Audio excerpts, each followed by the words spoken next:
तो ये कौन कर एप्पल रो वाक्सटा मैंने छिलुची एथिरे जो बड़ा है केमिकालटा ऊपर लेयर देकी एटा एप्पल सतेज रहा एटा दिया एटा यदि आम न जानिक आम पूरा चोपा सांगे खाई दूसु एटा पिला को चोपा काढ़ी दबा कथा कैंसर भी मूल कारण ये। हाँ देखो केते वाक्स बाहरला जरी काढ़ी रखी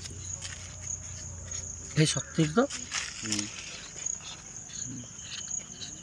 तो आउरी छिल्ले भी आउरी बाहर मुठारे पूरा आकु तेल केमती कौन खाइबा पानी रे बतुरे खाया पूर्व कि समय ना एमती सब जाक छेली खाया पड़ो आनिले चाकुरे एमती छिल्ले की तार वाक्सटा बाहर करिया पड़ियो बाहर करला परे ताकू टिके हल्दी पानी रे धोईकी एप्पलटा खाई परिबे। ठीक अछि थैंक यू भाई आपण मानकु এই ভিডিওটি ভাল লাগছি লাইক করন্তু शेयर করন্তু কমেন্ট করন্তু এবং এই চ্যানেল को जदि नुआ आछंती सब्सक्राइब करନ୍ତୁ। जय श्री राम।